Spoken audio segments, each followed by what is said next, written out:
नमो हरिहन्ताणं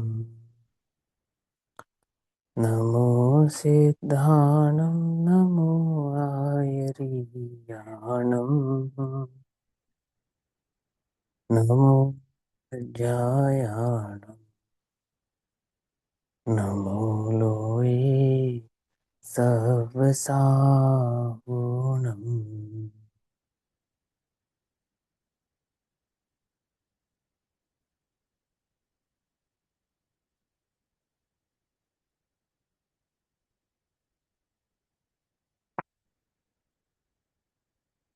मंगलमय मंगलकरण वीतराग विज्ञान नमः ताहि जाते भये अरहंतादिमहा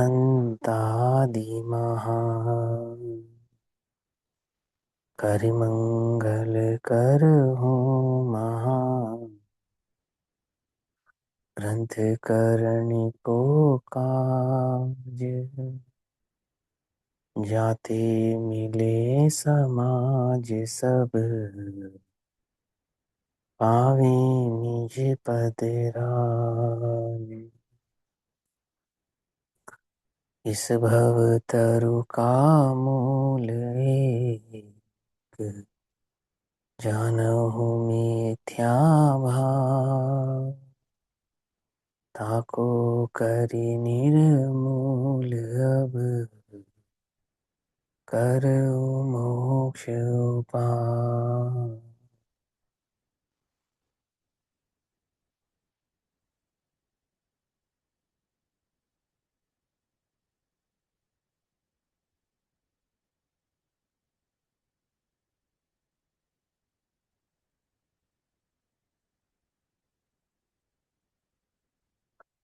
हमारे रात्रिकालीन स्वाध्याय का विषय चल रहा है पूज्य बहन श्री के प्रवचनों के आधार से लिए गए प्रवचनांशों के माध्यम से बहन श्री के वचनामृत, जिस पर पूज्य गुरुदेव श्री के प्रवचन हुए हैं, वचनामृत प्रवचन, उसमें पूज्य गुरुदेव श्री का 14 नंबर का प्रवचन है, प्रवचन क्रमांक 14 और वचनामृत नंबर 47, वचनामृत क्रमांक 47, जिसपे पूज्य गुरुदेव श्री मुक्त है या बंधा है ऐसा व्यवहार से है और वह पर्याय है ऐसा वह स्वरूप समझा रहे हैं कि त्रिकालिक ध्रुव कभी बंधा नहीं है, सदैव मुक्त है स्वभाव से, ऐसा वह वस्तु का स्वभाव और स्वरूप है।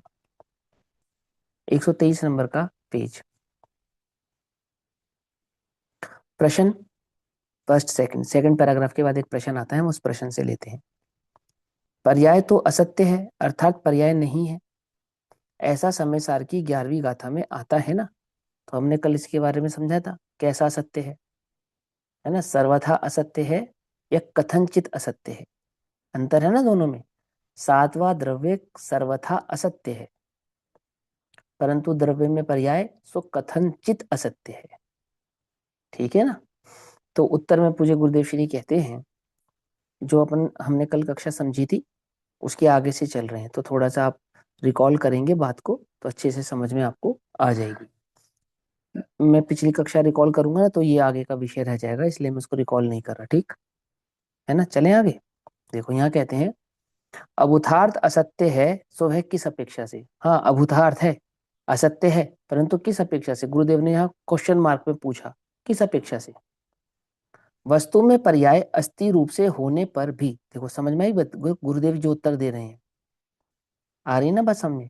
और जो गुरुदेव उत्तर दे रहे हैं अपने ज्ञान में भी वह बात स्पष्ट होनी चाहिए। और हम हमारा एक फर्ज और है कि जब हम किसी से चर्चा करें, जब हम किसी को ये बात समझावें तो इसी तरीके से समझावें, ठीक है ना। तरीका यही है बात को कहने का, कन्वे करने का। हाँ, जब तुम चिंतन करो, जब तुम मनन करो, तब तुम्हें पर्याय है ऐसा चिंतन करने की आवश्यकता नहीं है, क्योंकि तुम्हारा जो ज्ञान है ना, लब्धि जिसको हम कहते हैं धारणा, उसमें तो वस्तु स्वरूप स्पष्ट ही है ना। तो वहां तुम्हें इसको चिंतन करने की भली आवश्यकता ना पड़े, लेकिन जब किसी को समझाओ, चर्चा करो, कोई प्रश्न करे तो उसको उत्तर इसी प्रकार से देना कि 11वीं गाथा में आत्मा के वो पर्याय को असत्य कहा है, तो असत्य है या नहीं है। कि असत्य है, परंतु कैसा असत्य है? कथनचित असत्य है, गौणता की अपेक्षा से असत्य है, ऐसा। अभूतार्थ है, असत्य है, सो वह किस अपेक्षा से है? वस्तु में पर्याय अस्थि रूप से, अस्थि रूप से माने अस्तित्व है, वस्तु में पर्याय का अस्तित्व है, अपितु पर्याय का अस्तित्व ही वस्तु से है। क्या समझे? ही बात नहीं समझे? क्यों? समय सार में तो पर्याय के प्रदेश आत्मा के प्रदेशों से भिन्न कहे हैं, है ना? तो क्या भिन्न होते हैं? नहीं होते हैं, अपेक्षाकृत बात है। ये बात अपने को स्पष्टता समझ में आनी चाहिए। यदि पर्याय के प्रदेश भिन्न होंगे तो क्या होगा? पर्याय द्रव्य हो जाएगी, पर्याय द्रव्य हो जाएगी तो द्रव्य का स्वभाव क्षणिक हो जाएगा, और द्रव्य का स्वभाव क्षणिक हो जाएगा तो बौद्ध मत की सिद्धि हो जाएगी। क्या कहा? कुछ समझ में आया?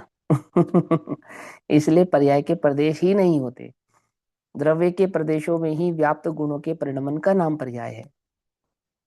ठीक है ना? तो कहते हैं वस्तु में पर्याय अस्थि रूप से होने पर भी उसका लक्ष्य छुड़ाने के लिए, उसकी दृष्टि छुड़ाने के लिए, वहां से उपयोग हटाने के लिए उसे असत्य कहा है ना?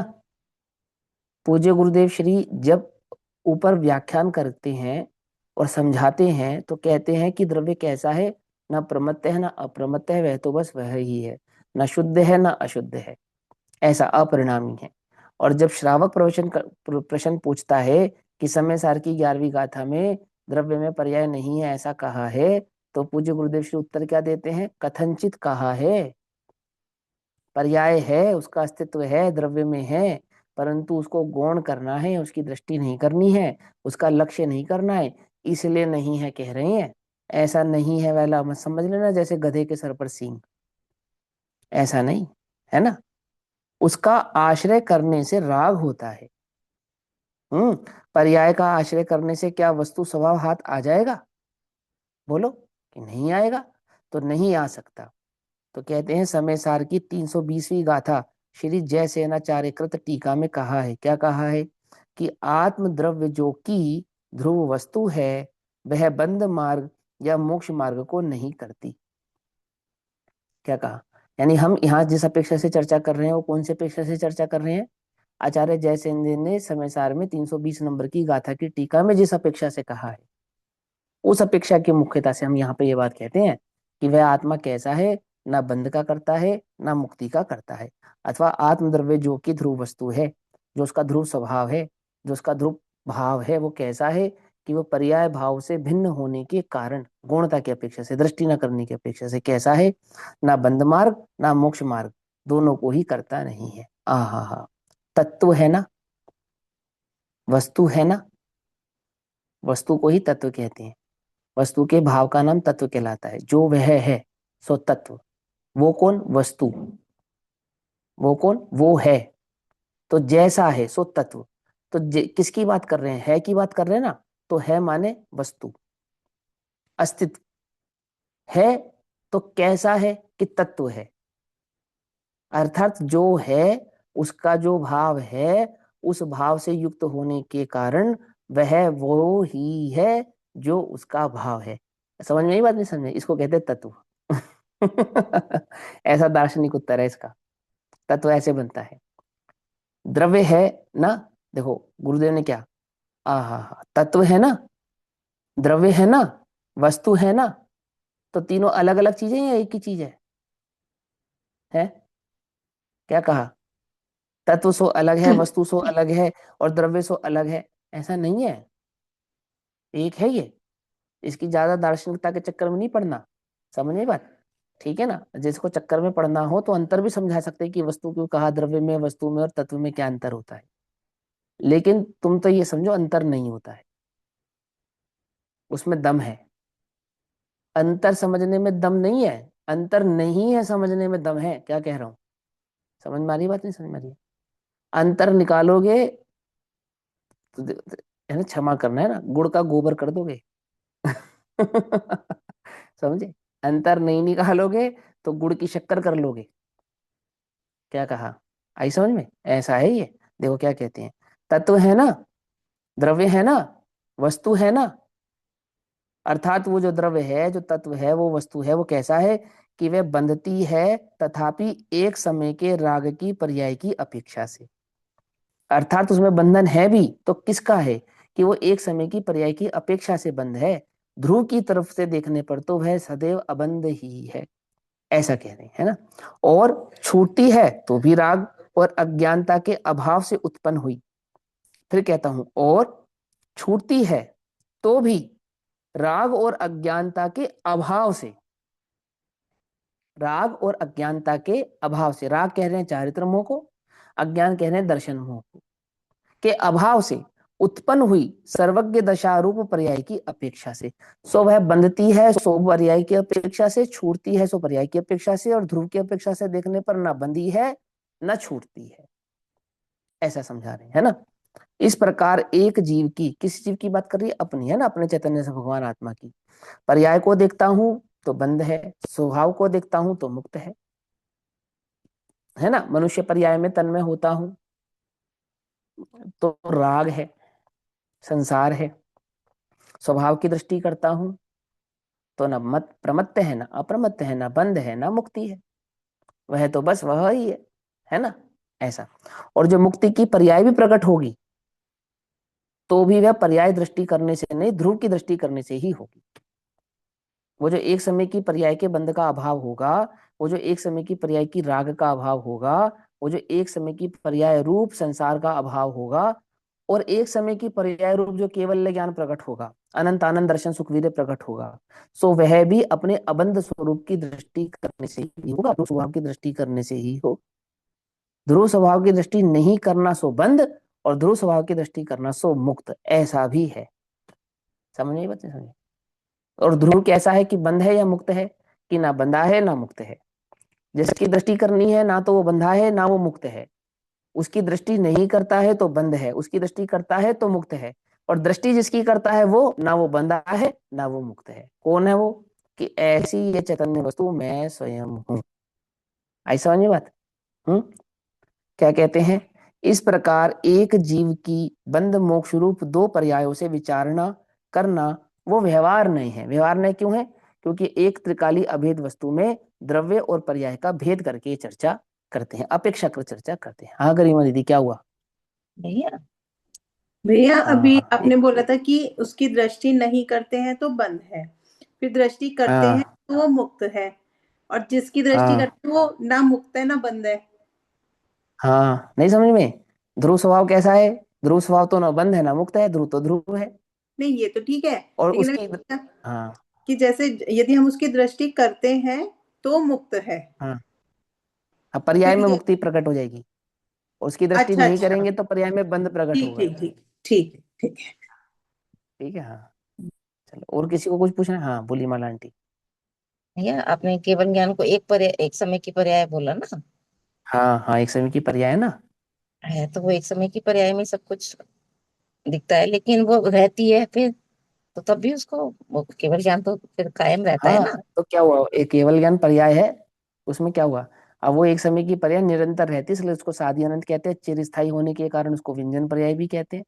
एक समय की होने के कारण अर्थ पर्याय भी कहते हैं। स्वभाव को प्रकट करती है, इसलिए स्वभाव पर्याय कहते हैं।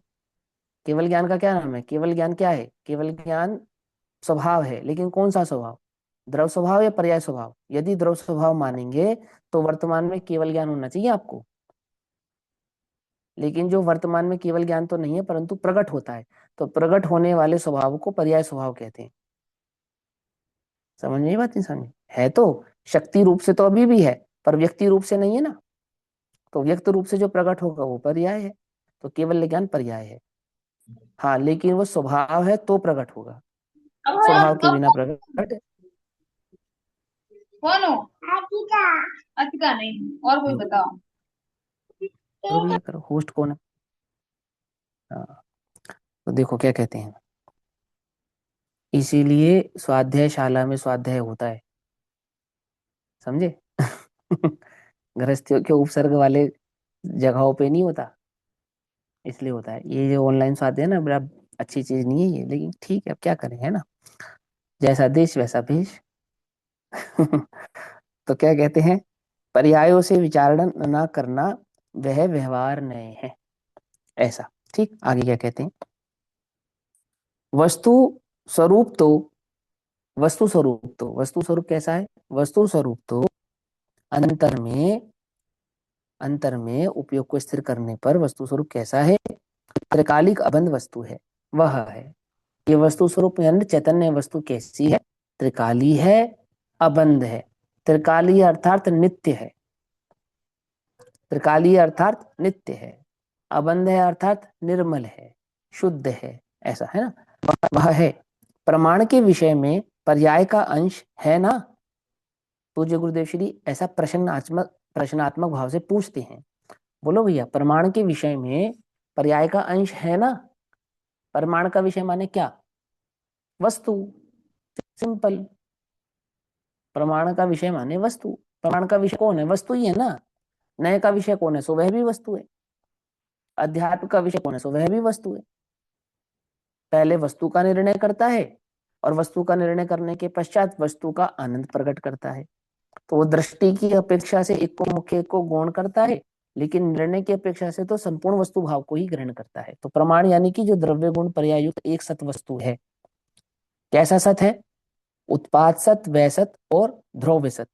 उत्पाद वय ध्रुव युक्त सत्यम और सत द्रव्य से लक्षणम, द्रव्य का लक्षण है तो सत है, वो प्रमाण का विषय है। तो पूज्य गुरुदेव क्या कहते हैं? प्रमाण के विषय में पर्याय का अंश है ना? पूछ रहे हैं आपसे, है या नहीं है? कि है। इसलिए ऐसा भी कहा जाता है कि जीव बंध मोक्ष को सम्यक दर्शन या केवल ज्ञान को प्रकट करता है, परंतु वह व्यवहार से कहा जाता है। व्यवहार से कहा जाता है माने असत्यार्थ से कहा जाता है, ऐसा वाला असत्यार्थ नहीं। भेद की अपेक्षा से कहा जाता है, इसलिए व्यवहार है। समझना, इसमें अंतर समझना, व्यवहार व्यवहार में अंतर समझना। एक एक व्यवहार कैसा है? जो असत्यार्थ है। और एक व्यवहार कैसा है? जो कथनचित असत्यार्थ है ना। इस जैन दर्शन का कथनचित भाव, इसको अपने को अच्छे से बात समझ में आनी चाहिए, है ना। आगे क्या कहते हैं? प्रश्न, ये कैसी बात है? धर्म करना है, उसमें ऐसी बातें कहाँ? ये प्रश्न है। श्रोता क्या कहता है? आप ये कैसी बातें करते हो? प्रमाण है, वस्तु में पर्याय है, वो व्यवहार है, उसकी दृष्टि नहीं करना है, वो शुद्ध है, बंद है, ये क्या धर्म में? ये बातें कहाँ? उसमें ऐसी बातें कहाँ? उत्तर, भाई धर्म उसे होता है जो अंतर में विद्यमान अगाध गंभीर एवं अनंत सत्ता संपन्न चैतन्य वस्तु को दृष्टि में लेकर उसे ग्रहण करे। फिर पढ़ता हूं, धर्म किसे होता है? धर्म किसे होता है? धर्म होता है, धर्म उसे होता है भाई जो अंतर में विद्यमान अगाध गंभीर एवं अनंत सत्ता रूप चैतन्य वस्तु को दृष्टि में लेकर अर्थात अपने उपयोग में लेकर उसका अनुभव करे, अर्थात उसको ग्रहण करे। उसी का नाम सम्यक दर्शन है और वही धर्म है। समझे? उसी का नाम सम्यक दर्शन है और वही धर्म है। धर्म की तीन परिभाषाएं हैं, याद है ना। पहली क्या है? वस्तु स्वभावो धम्मो। वस्तु के स्वभाव को धर्म कहते हैं। मैं चैतन्य वस्तु हूँ, चैतन्य मेरा स्वभाव है, इसलिए ज्ञान दर्शन सुख विद्या क्या हो गया? वह मेरा धर्म भाव हो गया। समझे? पहले स्वभाव की पहचान कर। वस्तु स्वभावो धम्मो, मैं एक वस्तु हूँ, मेरा स्वभाव क्या है? ज्ञान मेरा स्वभाव है, चैतन्य मेरा स्वभाव है। ऐसे स्वभाव को जानने के बाद दंसन मूलो धम्मो है कि दर्शन यानी श्रद्धा धर्म का मूल है। श्रद्धा कर, किसकी श्रद्धा कर? कि मैं चैतन्य स्वरूप, उसकी श्रद्धा कर। कैसे होती श्रद्धा? कि अपने उपयोग को अपने स्वभाव में, वस्तु स्वभावो सम्मो धम्मो, अपने वस्तु के स्वभाव में अपने उपयोग को तन्मय करने पर जो अनुभव प्रकट होता है वह श्रद्धा भाव को प्रकट करने वाला है, उससे श्रद्धा प्रकट होती है। दंसण मूलो धम्मो कर लिया जी। अब तो चारित्तम खलु धम्मो, अर्थात ज्ञानम ज्ञाने तिष्ठे इति तपः। क्या है चारित्र? कि ये ज्ञान ज्ञान स्वभाव में जिसका तूने अनुभव किया है, इसमें निरंतर प्रतिष्ठित रहे, स्थित रहे, इसका नाम धर्म है। कुछ बात समझ में आई? ज्ञान स्वभाव को पहचानना धर्म है, ज्ञान स्वभाव की श्रद्धा करना धर्म है, और ज्ञान स्वभाव में स्थिर रहना धर्म है। पकड़ में ही बात? क्या कहा? धर्म है। ये धर्म की परिभाषा है। इस धर्म भाव को दो तरीके से समझाते हैं। धर्म दो तरीके का नहीं है। क्या कहा? निश्चय मोक्ष मार्ग और व्यवहार मोक्ष मार्ग, ऐसा मोक्ष मार्ग दो प्रकार का नहीं है। धर्म, एक धर्म भाव को दो प्रकार से समझाते हैं। कैसे समझाते हैं? एक बाहर की अपेक्षा से समझाते हैं, एक भीतर की अपेक्षा से समझाते हैं। भीतर में स्थिर होता है तो बाहर से छूटता है, बाहर से छूटता है तो भीतर में स्थिर होता है। आती बात समझ में नहीं आती? ऐसा ये मोक्ष मार्ग का स्वरूप है। उसे करे, उसी का नाम सम्यक दर्शन है और वही धर्म है। अर्थात सम्यक दर्शन क्या है? धर्म है। सम्यक दर्शन माने, सम्यक दर्शन जब होगा तो अकेला नहीं होगा, ज्ञान चारित्र के साथ ही होगा। रत्नात्रय को सम्यक दर्शन ऐसा भी शॉर्ट में कहते हैं। बंध मोक्ष को भी त्रिकालिक जीव द्रव्य नहीं करता। द्रव्य कैसा है कि द्रव्य बंध मोक्ष का करता नहीं है। बंध मोक्ष की करता कौन है? कि पर्याय है, ऐसा। ठीक। परमात्मा प्रकाश के प्रथम अधिकार के 68वें दोहे में श्री योगींद्र देव ने भी कहा है कि नावी उपजई न विमरई बंधुना मोखू करई जीव पर मथे जोया जिनवण एऊं भणई। जिनवर की साक्षी से कहेंगे जो बात कहेंगे। क्या कहते हैं? लोक में भी किसी बात की प्रमाणिकता करनी होती तो कहता है भगवान कसम है। तो ऐसे ही यहाँ पे जो बात प्रमाणित करनी है तो क्या कहते हैं? ये भगवान की साक्षी से कह रहे हैं, भगवान ने कहा है, नहीं कह रहे हैं कि तुम तो अल्पज्ञ हो, कुछ भी कहते हो। क्यों? कभी तो कहते हो वस्तु में पर्याय है, और कभी कहते हो पर्याय की दृष्टि मत करो, कभी कहते हो वस्तु पर्याय की करता नहीं है। हमें तो तुम्हारी बात नहीं समझ में आती। अरे भाई, सर्वज्ञ कहते हैं, सर्वज्ञ भगवान ने वस्तु के इस स्वरूप को इसी प्रकार से देखा है प्रत्यक्ष। वे कह रहे हैं, क्या कह रहे हैं? कि सर्वज्ञ भगवान कह रहे हैं कि हे योगी, योगी अर्थात आत्मा को चाहने वाले, आत्मा के रुचिकार, आत्मा का अनुभव करने वाले, हे योगी, जिसने योग को धारण किया है। कौन से योग को? आत्म योग को धारण किया है। समझे? हे योगी, परमार्थ से जीव उपजता भी नहीं है और मरता भी नहीं है। समय सार में भी है ना, सेम टू सेम गाथा। क्या? कि तो हमने तो बचपन से ही सीखा है कि शरीर तन उपजत अपनी उपज जान, तन नशत आपको नाश मान। राजा राणा छत्रपति हाथिन किए सवार, मरना सबको एक दिन अपनी अपनी बार। तन नश्वर है, हमने तो यही सुना है। अरे जीव की रक्षा करो, मारो मत, मर जाएगा, बचाओ। हम तो ये सीखते आए हैं धर्म में। तुम ये नई बात सिखाते हो, निज आयु कर्म से जिये जीव, ये बात जिनवर ने कही। तो ये बात जिनवर ने कही, ये लाइन जोड़ने की क्या जरूरत थी? कि भाई ये जिनवर भगवान की बात है कि निज आयु कर्म से जीता है जीव। ये हमारी बात नहीं है, ये हम अपनी कल्पना से नहीं कह रहे हैं, ये हम अपने मन से नहीं कह रहे हैं। कि सारी दुनिया क्या मानती है? शरीर जीता है तो आत्मा जीता है, शरीर मरता है तो आत्मा मरता है।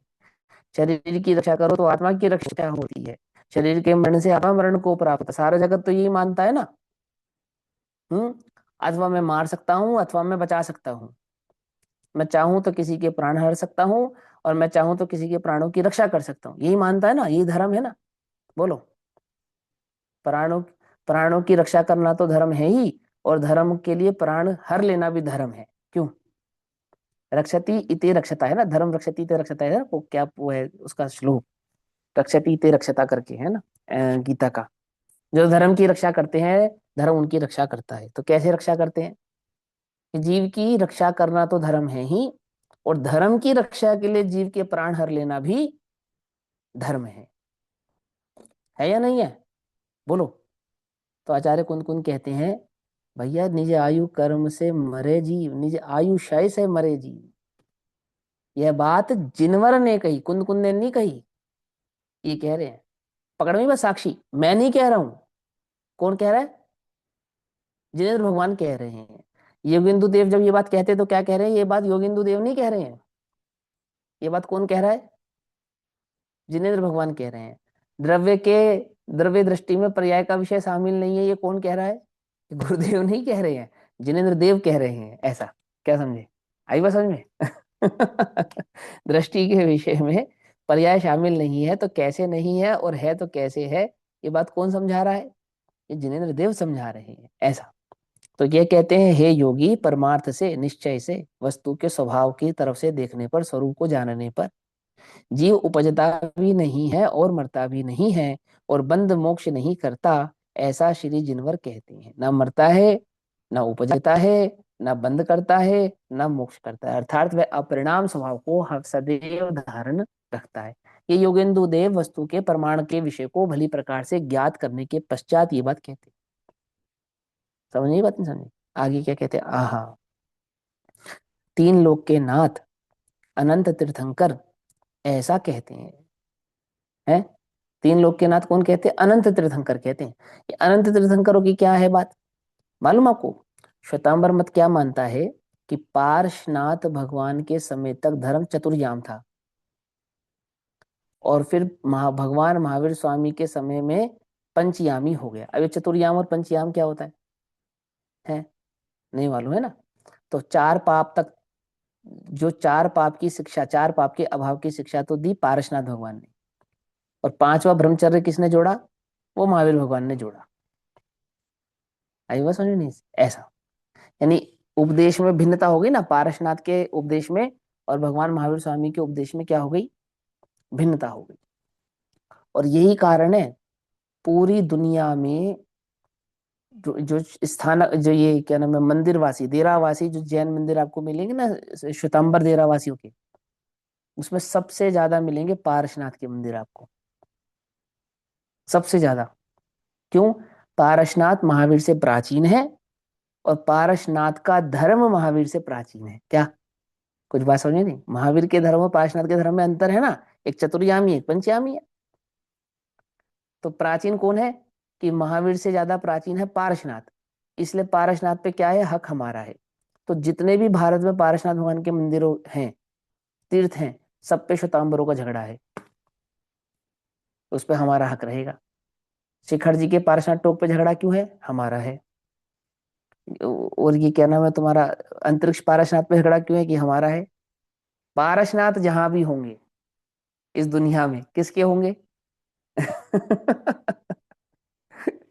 कि वो हमारे होंगे। क्यों? क्योंकि वो प्राचीन है, उनका धर्म प्राचीन है। महावीर कुछ नए हैं, उनका धर्म भी कुछ नया है। आती वह समझ में आती? क्या कहा? और वो अपरिग्रह भाव और ब्रह्मचर्य भाव को धारण किया, इसलिए वो नगन रहे, और पारसनाथ सवस्त्र थे। क्या? आई बात समझ में? नहीं समझ में? मैंने ऐसी मान्यता उनकी है। और ज्यादा से ज्यादा और अन्य किसी तीर्थंकर पर यदि उन्हें हक जमाना हो, तो फिर सबसे प्राचीन तीर्थंकर पर जमाएंगे। कौन है वो? आदिनाथ। और ये पूरे भारत में आप देख लेना, यही मिलने वाला है आपको, एक्चुअल में मिलने वाला है। पारसनाथ भगवान की सबसे ज्यादा लड़ाई है, मालूम है ना? श्वेतांबर मंदिर जब भी बनेगा, मूल नायक पारसनाथ बनेंगे। ऐसा ही है। ठीक। 108 प्रकार के पारसनाथ है वहां पर। विघ्न हरने वाले पारसनाथ अलग हैं, शांति देने वाले पारसनाथ अलग हैं, रोग शोक दूर करने वाले पारसनाथ अलग हैं। पकड़ में? बात नहीं पकड़ में? संपत्ति देने वाले पारसनाथ अलग हैं। पकड़ में? है ना? और कहीं भूमिया आदि बनाएंगे, सब भूमिया पारसनाथ बनेंगे। कहीं नकोड़ा बनेंगे, सब नकोड़ा पारसनाथ बनेंगे। क्या समझे? जितने भी इसके इसके पक्ष बनाएंगे ना, भैरव के भेद बनाएंगे, वहां पे भी पारसनाथ भगवान की ही अपेक्षा से माने वो सारा भाव स्थापित करते हैं। तो यहाँ कहते हैं कि अनंत तीर्थंकरों का एक मत है भाई, एक तीर्थंकर का भिन्न हो और एक तीर्थंकर का भिन्न हो, ऐसा नहीं है। यह बात कोई तीर्थंकर तो कहता हो और कोई तीर्थंकर नहीं कहता हो, यह दर्शन ऐसा नहीं है। ये दर्शन कैसा है? कि जो एक तीर्थंकर कहते हैं वे अनंत कहते हैं, जो अनंतों ने कहा है वही एक ने कहा है, जो आदिनाथ ने कहा है वही अनादिनाथ ने कहा है। समझे? और जो अनादिनाथ ने कहा है सो वही आदिनाथ ने कहा है। तीर्थंकरों के बदल जाने से धर्म का भाव बदल जाता हो, ऐसा नहीं है। उस पक्ष की मजबूती के लिए यहाँ आचार्य देव जब गाथा कहते हैं, टीका करते हैं, तो क्या कहते हैं? तीन लोक के नाथ अनंत तीर्थंकर ऐसा कहते हैं। कोई एक तीर्थंकर ऐसा कहता हो ऐसा नहीं। सीमंदर भगवान ने गुरुदेव से कहा होगा या कुंद कुंद से कहा होगा। जो जो भरत क्षेत्र के तीर्थंकर थे ना, वो ऐसा नहीं मानते थे। ये सिमंदर की बात है क्या, कि दृष्टि के विषय में पर्याय शामिल नहीं है। तो ऐसा नहीं है। समझे? ठीक है। तो क्या कहते हैं, अनंत तीर्थंकर ऐसा कहते हैं, क्या कहते हैं कि परमार्थ से त्रिकालिक ध्रुव जीव द्रव्य है, वह बंध को और बंध के मार्ग को अर्थात पुण्य पाप आश्रव को तथा मोक्ष को और मोक्ष के मार्ग अर्थात संवर निर्जरा को नहीं करता। ध्रुव वस्तु कैसी है कि वह ध्रुव वस्तु प्रमत्त और अप्रमत्त भाव से परे है, बंध और मोक्ष के भाव से परे है, बंध और मोक्ष के मार्ग से परे है। वह तो बस वह ही है, ध्रुव अपरिणामी स्वभाव वाला है। वह जैसा था वैसा है और वैसा ही रहेगा। जो निगोद में था वही मोक्ष में है, जब निगोद में था और अब मोक्ष में है तो क्या बदला कि कुछ नहीं बदला। उस ध्रुव के स्वभाव में कुछ नहीं बदला। वो 1 किलो सोने का टुकड़ा जब गंदगी में गिरा था तो गंदगी में गिरने पर भी उस स्वर्णत्व का कुछ भी बिगड़ा नहीं था। स्वर्णत्व का ध्यान रखना, उस स्वर्ण पने का कुछ नहीं बिगड़ा था। जब अग्नि में जल रहा था उस स्वर्ण पने का कुछ नहीं बिगड़ा। समझ में आते, समझ? आत्मा कैसा है? आत्मा चैतन्य धातु, धातु धातु समझते हैं ना, चैतन्य धातु। अब धातु धातु वाला मत समझ लेना, जैसा लोक में धातु का स्वभाव है, ऐसा समझ। तो लोक की सर्वोत्कृष्ट धातु कौन सी है? स्वर्ण, मालूम? लोक में सर्वोत्कृष्ट धातु सोना है। उसके बाद बाकी की धातु कैसी है? वो उत्कृष्ट नहीं है ना। लंगड़ी धातु लोहा है, अंधी धातु पीतल है। मालूम है ये बात? नहीं मालूम? धातु में अंधा लंगड़ापन होता है?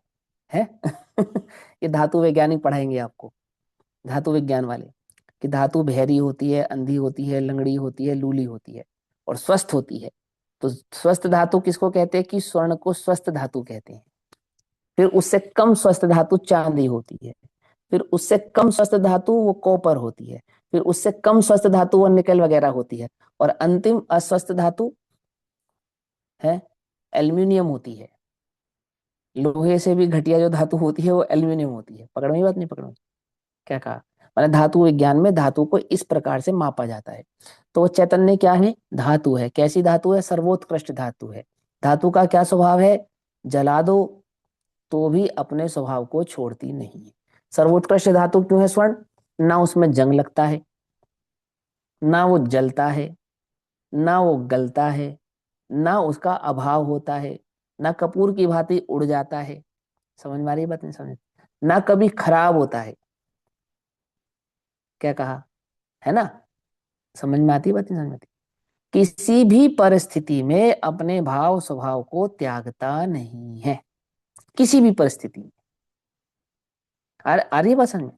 जहां एटमॉस्फेयर सबसे खराब होता है ना, जैसे जैसे जितने भी स्पेस स्टेशन होते हैं, आकाश में स्टेशन बनाते हैं ना जितने भी, इसको आप क्या कहते हैं? सैटेलाइट। तो ये जितनी भी सैटेलाइट होती है, इन सैटेलाइट में जो पार्ट्स लगते हैं, उन वो पार्ट्स किसके बने होते हैं? स्वर्ण के बने होते हैं मैक्सिमम पार्ट। या कार्बन के बनाते हैं, स्वर्ण स्वर्ण के बनाते हैं। तो गोल्ड के क्यों बनाते हैं? कि उनमें जंग नहीं लगता। अधिक ठंडा हो जाने से वो धातु खराब नहीं होती, अधिक गर्म हो जाने से वो धातु खराब नहीं होती। तो कौन सी है वो धातु इस जगत में? कि सोना, वो स्वर्ण ऐसी धातु है। तो वो जितना भी इलेक्ट्रॉनिक आइटम बनाएंगे ना अंदर का, जितना भी उसकी वायरिंग करेंगे वो सब करेंगे, वो स्वर्ण की बनाते हैं, इसलिए महंगा होता है ये। उसके एक कारण महंगा होने का ये भी है। पकड़ में बात? नहीं पकड़ में? हाँ। अब तुम्हें इलेक्ट्रॉनिक साइंस नहीं पढ़ानी, ये समझो। ऐसे ही वो चैतन्य धातु है, अर्थात कितने भी मौसम बदल जाए वह नहीं बदलता, कैसी भी पर्याय आ जावे वह नहीं बदलता। वह कैसा है? कि वह प्रमत अप्रमत दोनों ही प्रकार की पर्यायों में ज्यों का त्यों ही बना रहता है। आई समझ में? उसको धातु क्यों कहते हैं? आई बात समझ में ना? धातु क्यों कहते हैं उसे? है ना? हाँ। तो क्या कहते हैं कि जीव उन्हें करता है, वह पर्याय अपेक्षा से व्यवहार नहीं से है। अर्थात द्रव्य अपनी पर्यायों का करता है, ऐसा कहना व्यवहार है। कब? अध्यात्म में व्यवहार है। ये भी एक चक्कर है, ये भी थोड़ा समझना पड़ेगा, है ना। जीव अपनी पर्यायों का करता है, प्रमाण से यही बात व्यवहार नहीं है, लेकिन जीव अपनी पर्यायों का करता है, दृष्टि के विषय में यह व्यवहार है, आगम के नयों में व्यवहार नहीं। अध्यात्म के नयों में ये व्यवहार है। आती है, वह समझ में नहीं आती है? ये बात भी थोड़ा अपने को समझ में आनी चाहिए, है ना। अगाध गंभीर और गहरा गहरा तल है जिसका, ऐसी इस निर्विकल्प वस्तु में भले ही अरूपी है। अरूपी है अर्थात इंद्रिय गम्य नहीं है, ऐसा। जब कहा कि वस्तु अरूपी है तो अर्थ सीधा सीधा क्या है, इंद्रिय गम्य नहीं है, इंद्रियों से नहीं जाना जाएगा। भले ही इंद्रियों से नहीं जाना जाएगा परंतु वह वस्तु है, अगाध है, गंभीर है, बंद या मुक्त हो वह पर्याय भी, वह भी पर्याय है और व्यवहार है। अपना त्रिकाली ध्रुव भगवान आत्मा कैसा है? ये अपना त्रिकाली ध्रुव भगवान आत्मा सर्व प्रकार के भावों से भिन्न है। वह तो बस वह ही है, ऐसे भाव स्वभाव वाला है, ऐसा।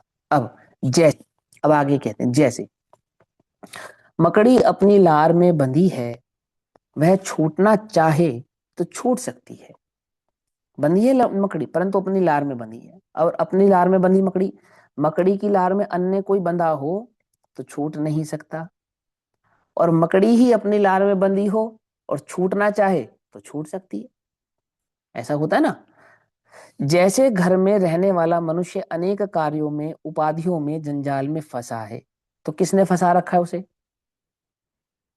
अपने राग से फंसा है। समझे नहीं समझे?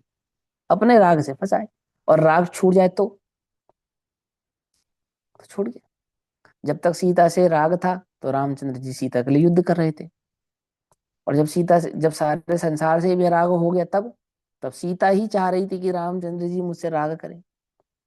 सीता का जीव ही उनसे उन पर उपसर्ग करने आ गया, तो भी उनको कोई विकल्प नहीं उत्पन्न हुआ, है ना। परंतु मनुष्य रूप से छूटा है। क्या कहते हैं? एक दृष्टांत है कि दो पैर हो तब तक मनुष्य, विवाह करके स्त्री को लाया इसलिए हुआ चौपाया। है, क्या कहा? लोक में ऐसी लोकोक्ति है, लोकोक्ति, है ना, वो लोकोक्ति समझा रहे गुरुदेव। एक दृष्टांत है, क्या दृष्टांत है? लोकोक्ति का दृष्टांत है। लोक में एक प्रकार की उक्तियां चलती हैं।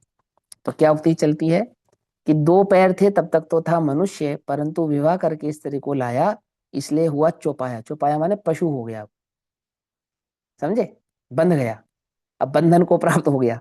पहले स्वतंत्र था, अब स्वतंत्र नहीं रहा। आहा, कहाँ उसका आत्मा और कहाँ तेरा आत्मा।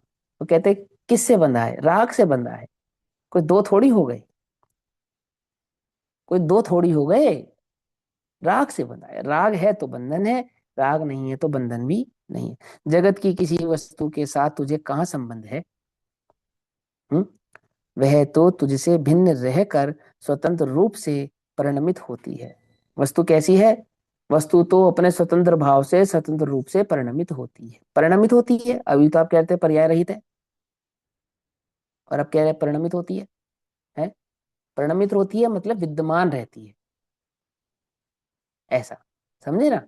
परिणमित होती है अर्थात विद्यमान रहती है, निरंतर रहती है, नित्य रहती है। उसके नित्य रहने का नाम परिणमन है। थी, है और रहेगी, इसको परिणमन कहते हैं, ठीक। उसे अपनी मानकर तू मकड़ी की भांति राग की लार में बंध रहा है। पकड़ में बात, जीव किससे बंधा है? अपने राग से बंधा है, अज्ञान से बंधा है। आई ना समझ में? फिर पुत्र हुआ इसलिए षटपद भवरा हो गया। भवरे के छह पैर होते हैं ना, तो पुत्र होने पर तेरे तो भवरे जैसा हो गया। और उसका विवाह किया इसलिए अठपगा, यानी मकड़ी, ठीक है ना, मकड़ी बन गया।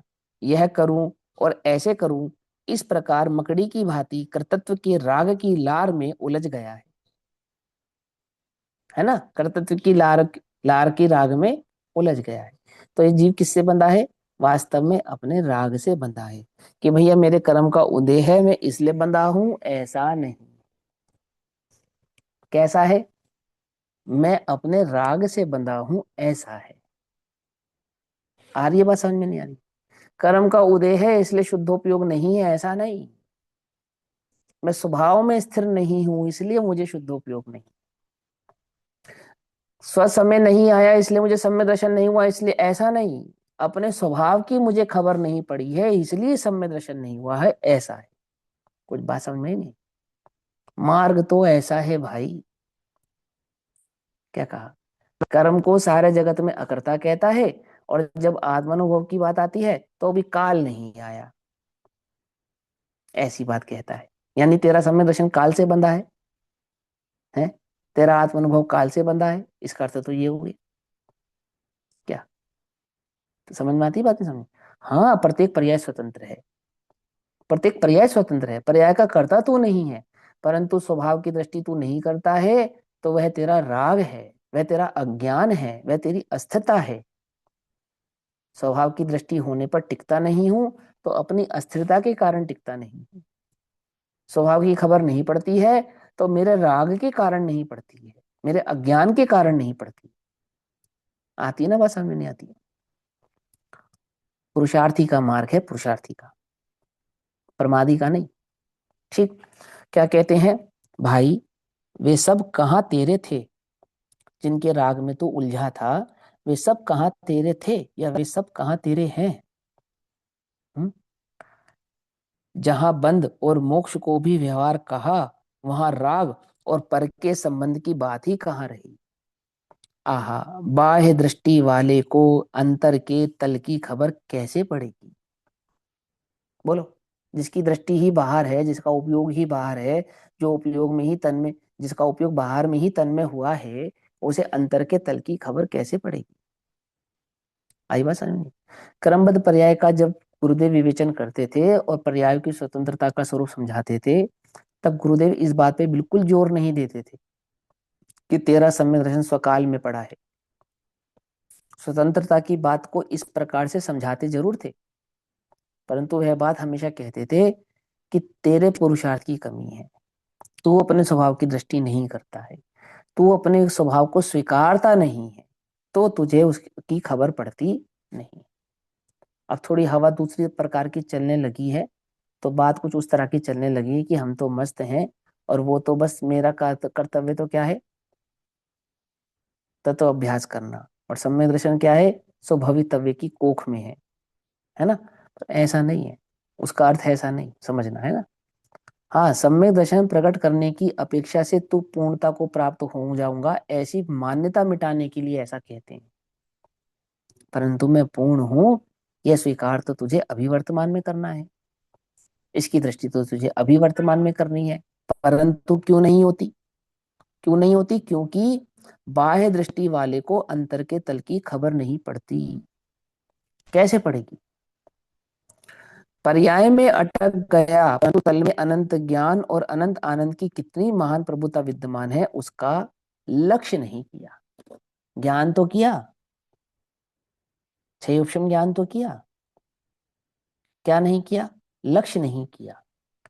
एक विकल्प के रूप में, जैसे याद करते ना, दो एकम दो, दो दूनी चार, ऐसा ऐसे याद करते ना, 2 1 is 2 = 2, 2 2 1 is 2 4, ऐसे याद करते हैं ना? तो ऐसे क्या याद कर लिया हमने? मैं आत्मा हूँ, ज्ञानानंद स्वभावी हूँ, ऐसे ऐसे हमने याद कर। समझे नहीं समझे? ऐसा नहीं। अंतर के तल की खबर नहीं पड़ती, बाहर से दृष्टि हटाता नहीं, ऐसी बात है ये। समझ नहीं पाते? समझ में? क्या कहते हैं? बाहर दृष्टि वाले को अंतर के तल की खबर कैसे पड़ेगी? पर्याय में अटक गया, परंतु तल में अनंत ज्ञान और अनंत आनंद की कितनी महान प्रभुता विद्यमान है, उसका क्या नहीं किया? उसका लक्ष्य नहीं किया। लक्ष्य कैसे करते हैं? बोलो, लक्ष्य कैसे करते हैं? तुम्हें सिखाना पड़ेगा लक्ष्य कैसे करते हैं। हम्म। कि भैया जैसे अर्जुन ने तोते की आंख का लक्ष्य किया था, ऐसे नहीं। तो फिर कैसे करते हैं भैया? जैसे तू धन का लक्ष्य करता है, जैसे तू परिग्रह का लक्ष्य करता है। समझ में आई बात? नहीं समझ में आई? कैसे लक्ष्य करते हैं? स्त्रियों को ये गहनों का लक्ष्य कराना पड़ता है या हो जाता है ना? एक एक उनके अंदर एक स्वभाव होता है कि उनको पता होता है कि वो एक पार्टी में, जिस भी पार्टी में गई ना, तो किसने किस रंग की साड़ी पहनी थी, उनको पता होता है। गजब हो गया। कैसे पता होता है? लक्ष्य समझते हो ना किसे कहते हैं? अरे रुचि को ही लक्ष्य कहते हैं भाई, रुचि को ही लक्ष्य कहते हैं। लक्ष्य कोई दृष्टि का विषय माने आंख, इस चरम चक्षु से नहीं होता। लक्ष्य कोई पांच इंद्रियों से नहीं होता। लक्ष्य रुचि का नाम है, रुचि से होता है। समझ में ही बात नहीं समझ?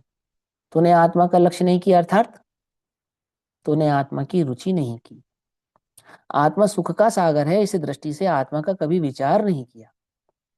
अहो मैं दुखी हूं, मैं दुखी हूं, सुखी होने के लिए तूने विषयों का लक्ष्य तो किया।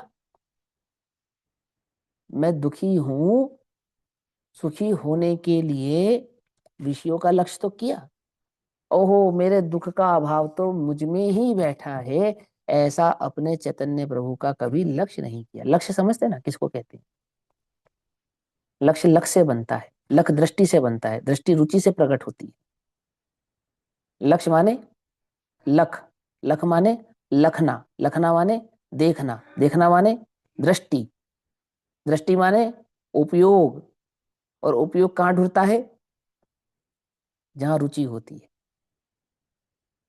आई समझ में बात या नहीं समझ में आई?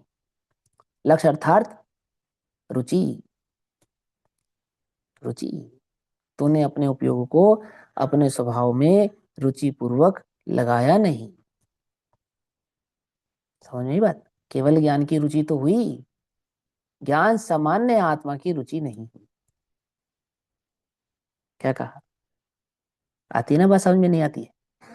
अपने चैतन्य प्रभु की रुचि नहीं की।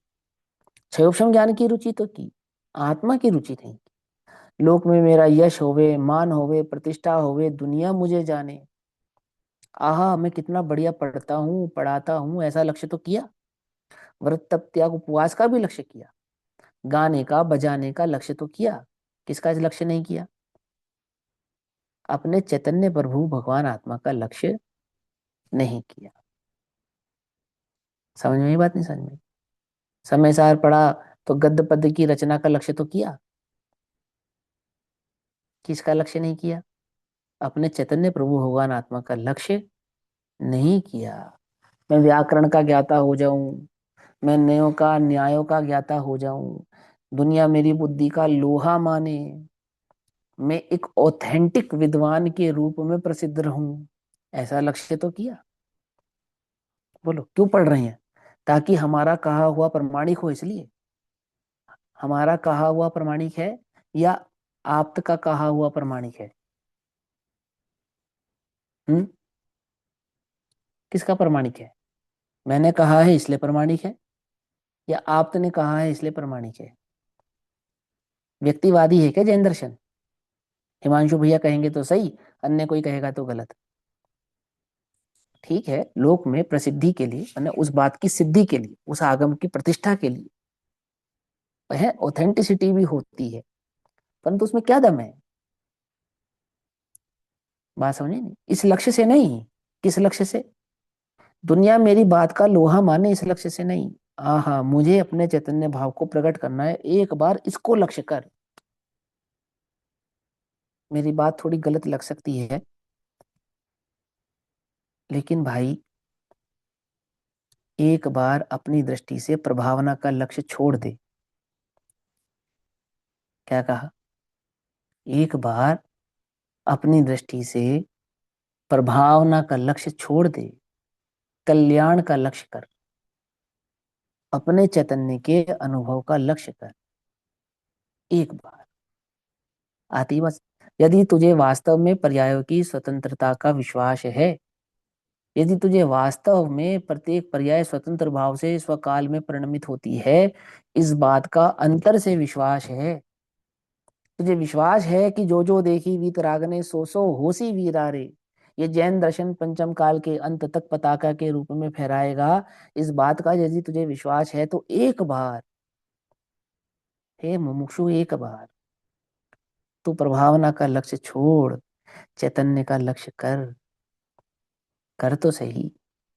तुझे आत्म अनुभव ना हो तो कहना, तुझे उस चैतन्य की प्राप्ति ना हो तो कहना।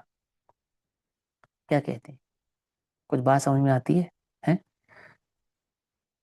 मकड़ी छूटना चाहे तो छूट सकती है, क्योंकि वो किसी अन्य की लार में नहीं बंधी। क्या कहा? किसी अन्य की लार में नहीं बंधी। अज्ञान के बंधन को ज्ञान जब चाहे तब तोड़ सकता है, तब तोड़ सकता है। भूत को भगाना सरल है, भूत के भय को भगाना है, ये दुनिया में सबसे कठिन काम है। क्या कहा? भूत तो पकड़े जाते हैं, भूत के भय नहीं पकड़े जाते। आती है वो समझ में? और मालूम, भूत तो दुनिया में कदाचित होगा, भूत का भय ही सर्वथा सर्वदा है। क्या समझे? आती है वो समझ में? नहीं आती? भूत कौन है? वो इस मोह से बड़ा भूत इस जगत में कोई और नहीं है, जो तुझे चिपट गया है। क्या? क्या समझते हो? मोह का भूत चिपट गया है। बहुत मुश्किल है। ये तो स्यादवाद रूपी वाणी का ही मंत्र है, जो इस भूत को तेरे से अलग कर सकता है। ये मंत्र है ना, ये स्यादवाद रूपी वाणी, ये है। इसी से तेरे मोह के भूत का भय, मोह का भूत उतर सकता है। मकड़ी छूटना चाहे, कौन है मकड़ी? है? मैं मकड़ी नहीं, मुझ में व्याप्त जो राग है ना, उसको मकड़ी कह रहे हैं। जो मेरी राग बुद्धि है ना, उस राग बुद्धि को मकड़ी कह रहे हैं। मैं तो चैतन्य हूँ। इस अज्ञान का नाम मकड़ी है, इस राग का नाम मकड़ी। मैं तो चैतन्य प्रभु भगवान आता है, मैं नहीं। मकड़ी छूटना चाहे तो छूट सकती है। ये तेरी जो तेरी पर में आसक्त बुद्धि है, उपादेय बुद्धि है, पर में जो तेरी सुख बुद्धि है, ये जो तेरा अज्ञान है, तो चाहे तो छूट सकता है, इसका अभाव हो सकता है। जैसे वैसे ही घर के जंजाल में फंसा मनुष्य मनुष्य रूप से तो मुक्त ही है। मनुष्य है तो मुक्त है, लेकिन पिता बनता है तो बंद है, पति बनता है तो बंद है, पुत्र बनता है तो बंद है, और मनुष्य है तो मुक्त है। समझ में मतलब, जगत में यदि मनुष्य देखे अपने को तो बंधन नहीं है। लेकिन बंधन कब है? जब पिता देखता है, पति देखता है, पुत्र देखता है, मित्र देखता है, तो बंधता है। ऐसे ही चैतन्य देखे तो सदैव निर्बंध है। लेकिन चैतन्य ना देख कर वो भेदों को देखे, विकल्पों को देखे, पर्यायों को देखे, तो राग है तो बंध है। आई बात समझ में? कैसे उदाहरण दिया।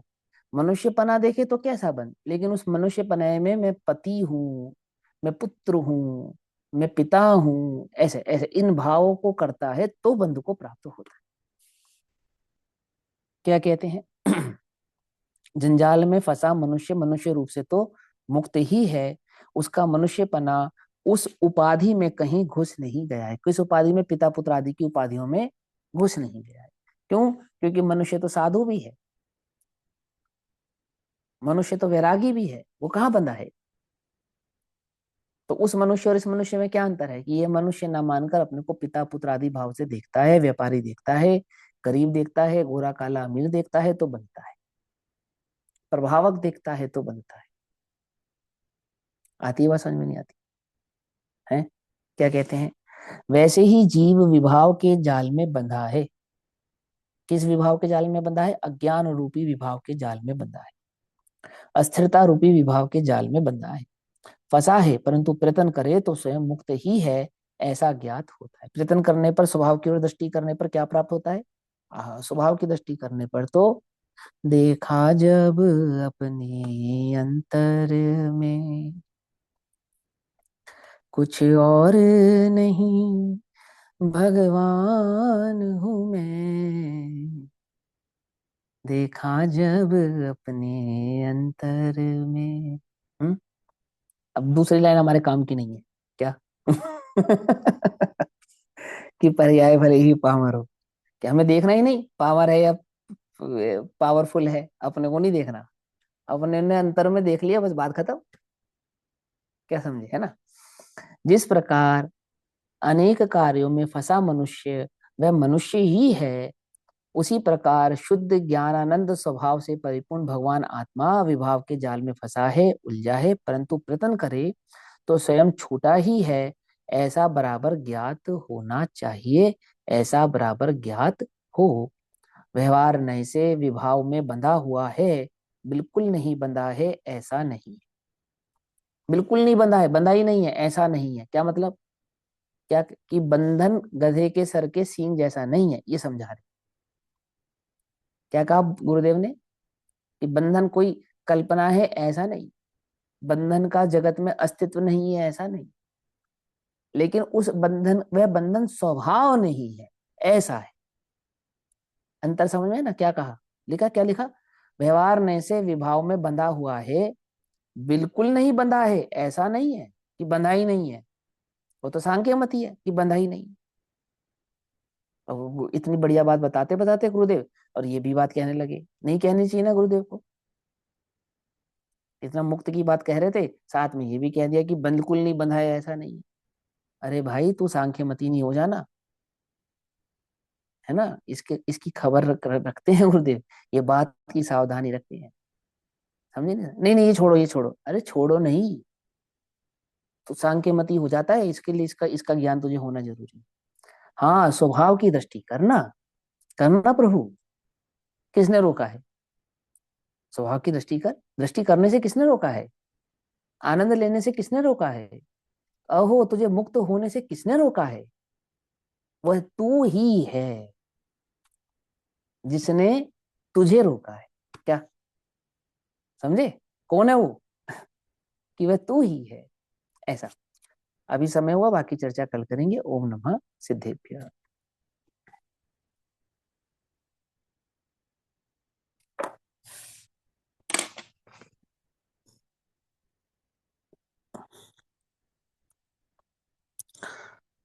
निज निधि निज में बताई, यह अनंत उपकार है, उसी के लिए जिनवाणी माँ को वंदना शत बार है।